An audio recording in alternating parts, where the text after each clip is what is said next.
Assalamualaikum warahmatullahi wabarakatuh. Shalom, Om Swastiastu, Namo Buddhaya, dan salam kebajikan untuk kita semua. Perkenalkan, nama saya Anggi Amelia Putri. Saya berasal dari Fakultas Kedokteran Umum Universitas 11 Maret.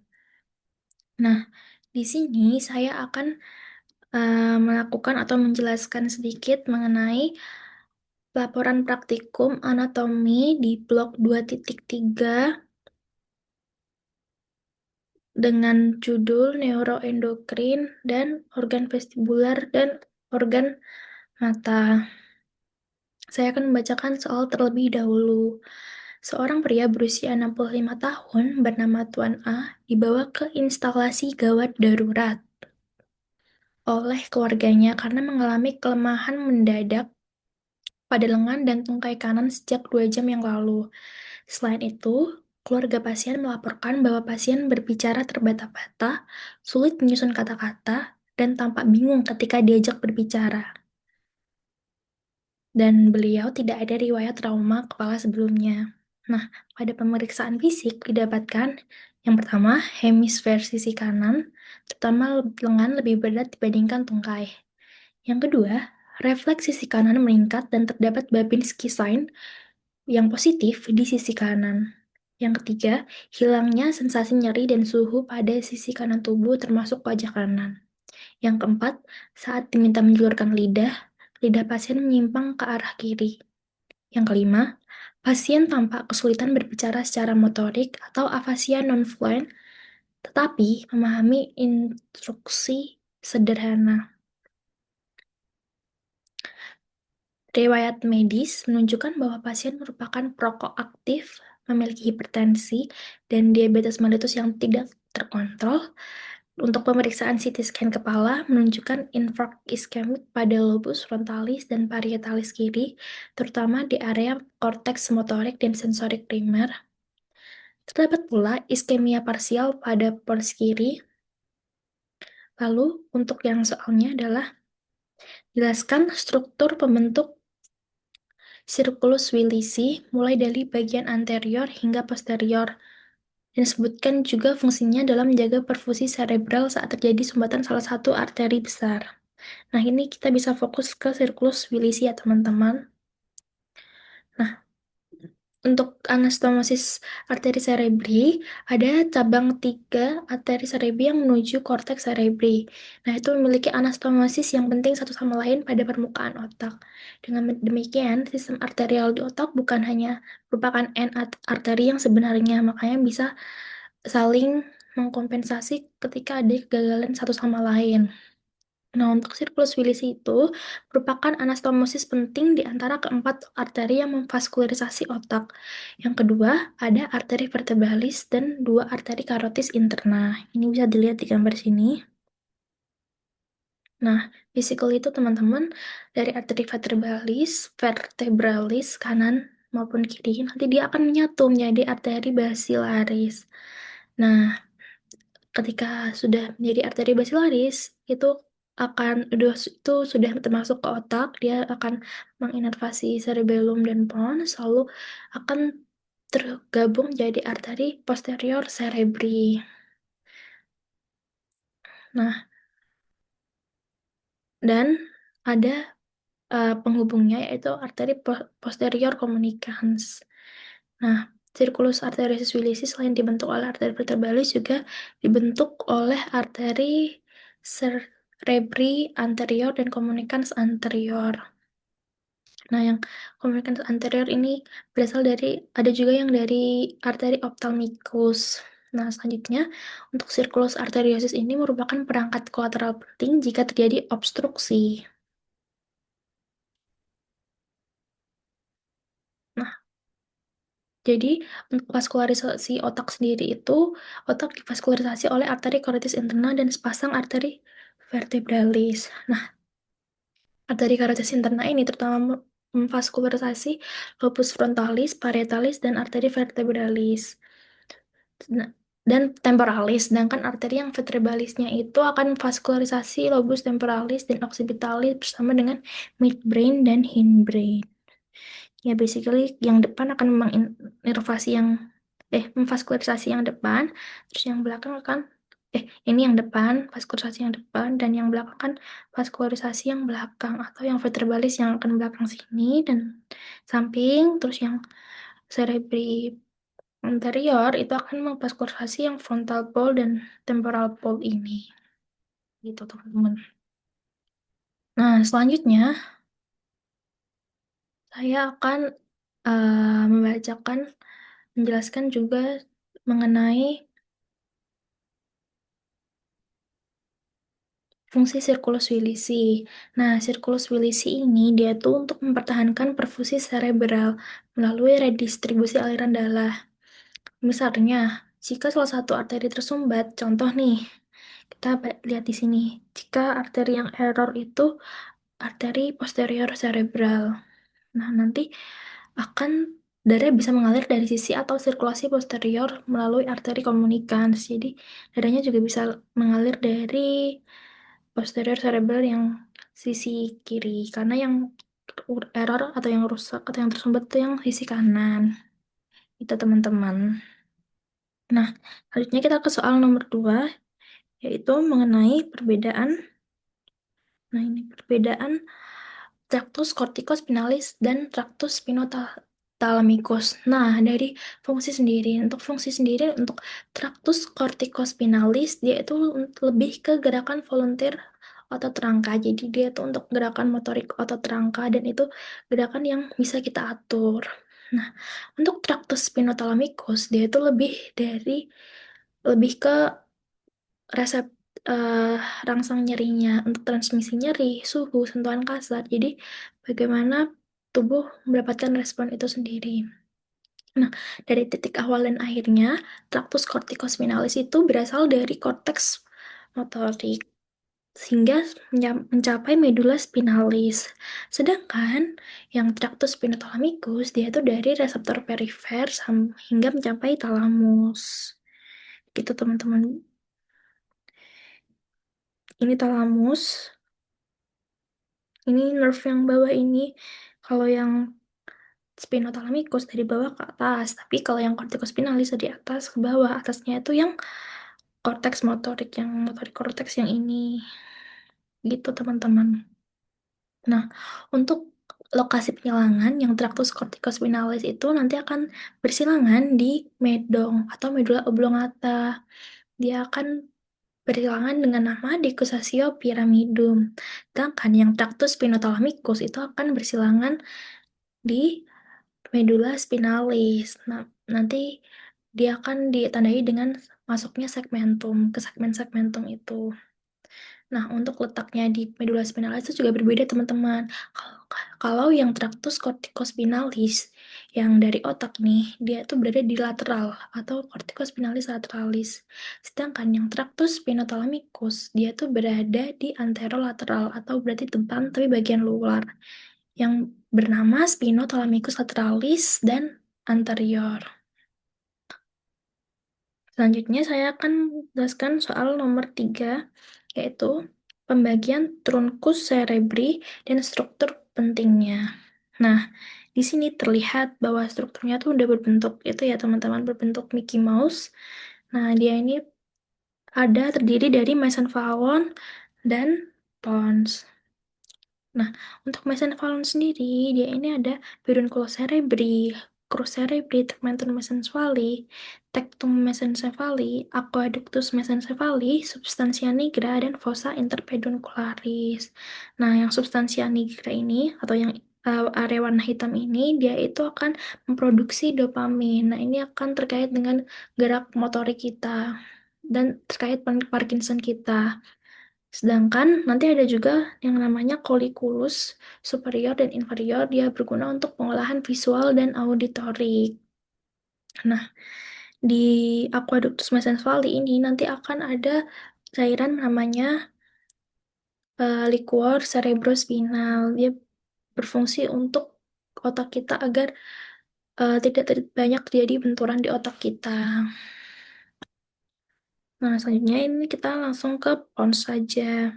Ini pons gambarannya seperti Patrick terbalik, teman-teman. Nah, PON sendiri itu ada struktur pentingnya, yaitu ada nukleus-nukleus yang harus kita tahu. Yang pertama ada trigeminal nerve atau nervus trigeminus yang berada di sini. Dan ada, nah nervus trigeminal ini dia berfungsi untuk menginervasi atau untuk sensorik di wajah kita. Di sini juga ada sulcus pontocerebralis. Nah, sulcus pontocerebral ini dia berguna untuk koordinasi motorik. Karena apa? Karena nanti akan tumbuh nervus-nervus di sini.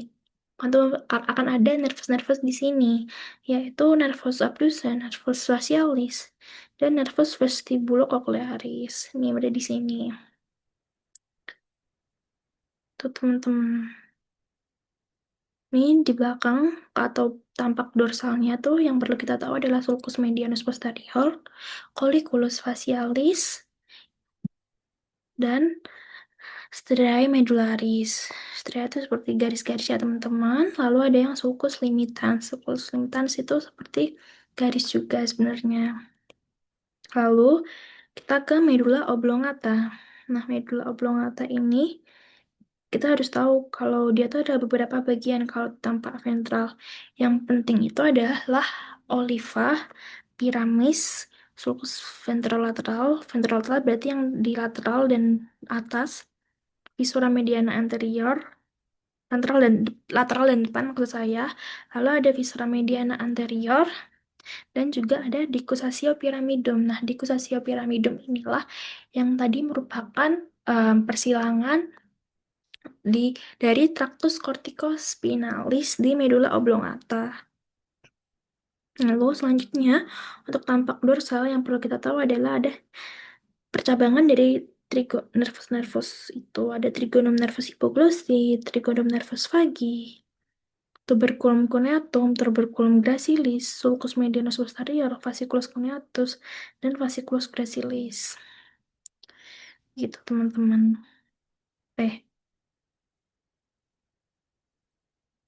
Nah, lalu selanjutnya kita ke soal keempat, yaitu nukleus, fungsi, dan lesi pada tiga nervus cranialis motorik murni. Nah, ini adalah gambarnya, motorik nuklei. Tapi untuk lebih jelasnya kita bisa belajar dari tabel-tabelnya aja. Nah, yang pertama yang paling penting adalah nervus, bukan yang paling penting yang akan kita bahas adalah nervus oculomotor, yaitu nervus 3. Nervus 3 itu berasal dari nukleus nervi oculomotori. Dia fungsinya untuk apa sih? Oculomotoris untuk mengedipkan mata atau melihat ke atas dan ke bawah mata, untuk membuka kelopak mata, terus untuk konstriksi dari pupil sendiri. Ketika terjadi lesi, nanti akan terjadi deviasi atau mata ke bawah dan lateral, dan bisa terjadi ptosis atau kelopak jatuh yang ringan. Nah, lesinya ini kan ada dua ya teman-teman, ada lesi UMN dan lesi LMN. Nah, untuk perbedaannya nanti aku jelaskan di bawah. Lalu selanjutnya kita ke yang nervus trochlearis. Nah, nervus trochlearis ini berasal dari nukleus nervi trochlearis. Nah, lalu untuk lesi UMN, dia tuh berfungsi untuk apa sih teman-teman? Dia berfungsi untuk gerakan mata ke bawah dan lateral. Jadi kayak dia berfungsi untuk melihat bawah tapi lihat melirik keluar gitu. Nah, lalu selanjutnya adalah eh jadi itu bedanya UMN sama LMN itu apa sih? Kalau UMN itu adalah lesi upper motor neuron atau lesi yang bagian atas atau upper motor neuron. Berarti jadi neuron yang bagian atas, sedangkan ada yang LMN yaitu lesi lower motor neuron. Nah, selanjutnya di nervus abducens. Nah, di nervus abducens ini dia berfungsi untuk menggerakkan bola mata ke lateral atau abduksi lewat musculus rectus lateralis. Jadi untuk melihat ke samping itu menggunakan nervus abducens. Nah, dia berasal dari nucleus nervi abducentis. Lesinya ketika lesi upper motorik neuron itu akan terjadi deviasi mata ringan ke medial, tapi akan jarang tampak. Dan dia juga akan menyebabkan tidak jarang menyebabkan gejala spesifik karena keterlibatan bilateral dan jaringan kompleks. Sedangkan untuk lesi LMN-nya, mata tidak bisa abduksi atau tidak bisa melihat keluar, terjadi diplopia horizontal, dan terjadi juga strabismus medial atau mata menoleh ke dalam atau mata terdorong ke medial saat melihat lurus ke depan. Nah, selanjutnya saya akan menjelaskan lokasi dan fungsi dari area Brodmann. Baik. Nah, yang pertama, kita harus tahu dulu yang paling penting adalah bagian depan dan belakang. Aku izin tunjuk di sini ya, teman-teman.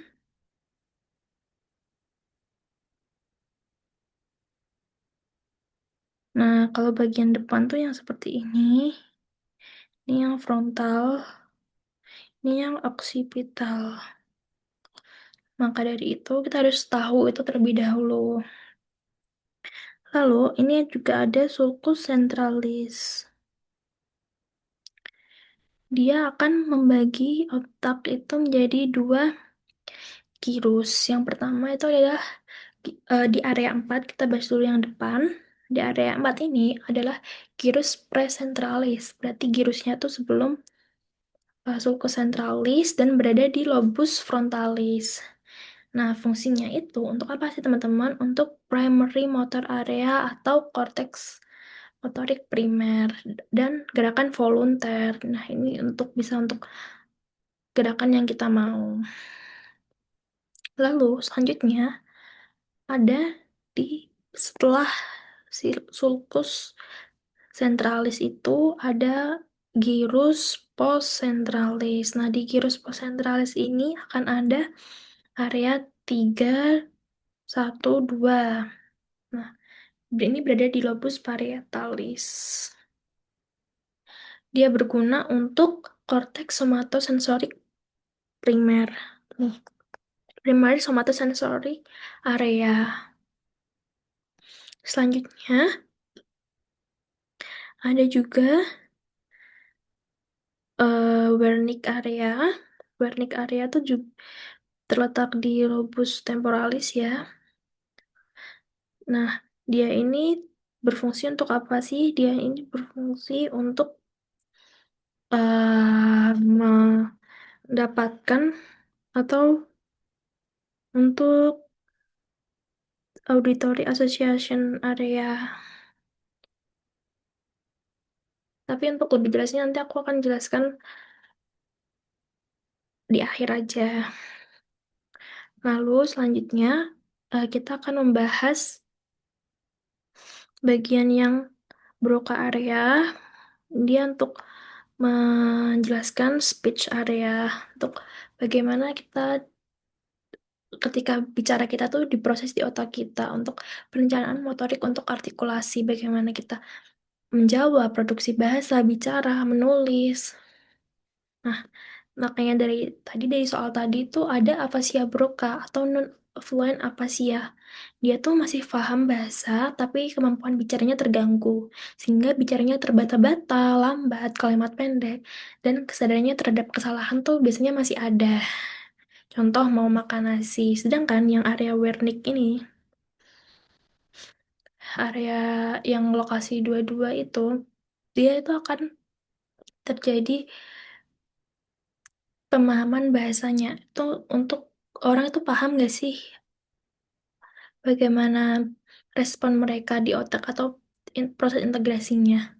Pasiennya tuh bisa bicara lancar, cepat, tapi tuh jawabannya tuh tidak jelas dan kosong makna. Pemahamannya di otak tuh terganggu. Jadi misal ditanya, kamu sudah makan belum? Dia jawabnya, aku, saya suka nonton anime. Misal seperti itu. Bisa juga dengan kata-kata yang tidak jelas, seperti saya biru meja karena angin belajar kursi. Nah, seperti itu untuk perbedaannya. Lalu selanjutnya kita akan membahas mengenai eh area 17, 18, 19 itu area visual primer. Sedangkan yang 6 itu adalah area premotory gustatory area. Seharusnya itu aja. Kita next ke pertanyaan selanjutnya. Nah, pertanyaannya adalah mengapa oklusi arteri cerebri media atau ACM itu lebih memengaruhi wajah dan lengan?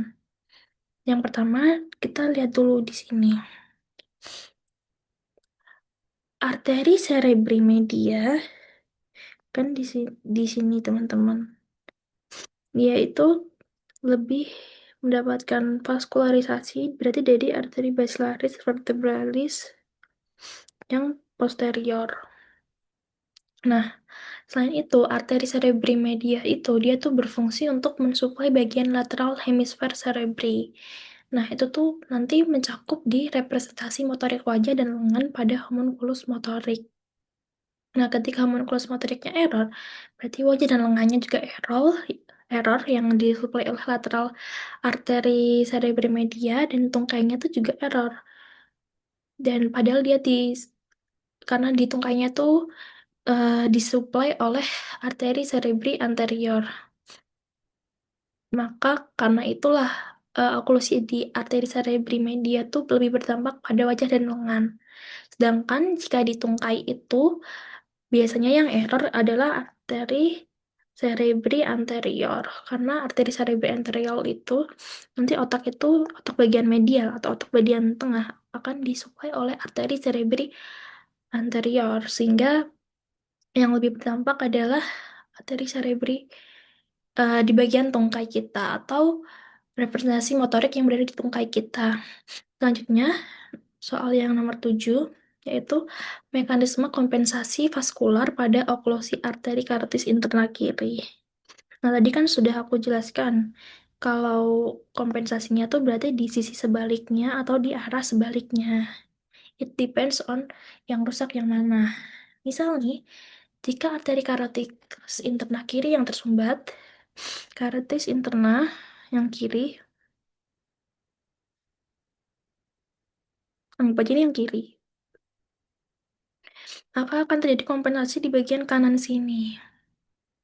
Karena yang kiri itu pasti nanti akan mengganggu di anterocerebral yang kiri, anterior cerebral yang kiri, terus akan mengganggu middle cerebral atau arteri cerebri media yang kiri, sehingga circulus Willis ini atau ini akan berperan yang bagian anterior communicating yang kanan, arteri cerebral media yang kiri, itu akan berfungsi untuk mengalirkan dari arteri cerebri anterior kanan ke arteri cerebri anterior kiri. Jadi akan dibantu support oleh bagian sini untuk di sini tetap bisa mengalir, teman-teman.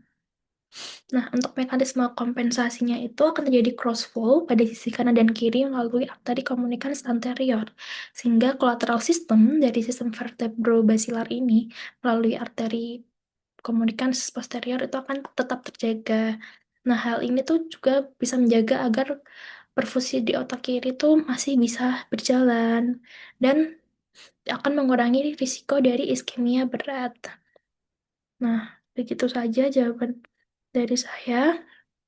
Assalamualaikum warahmatullahi wabarakatuh.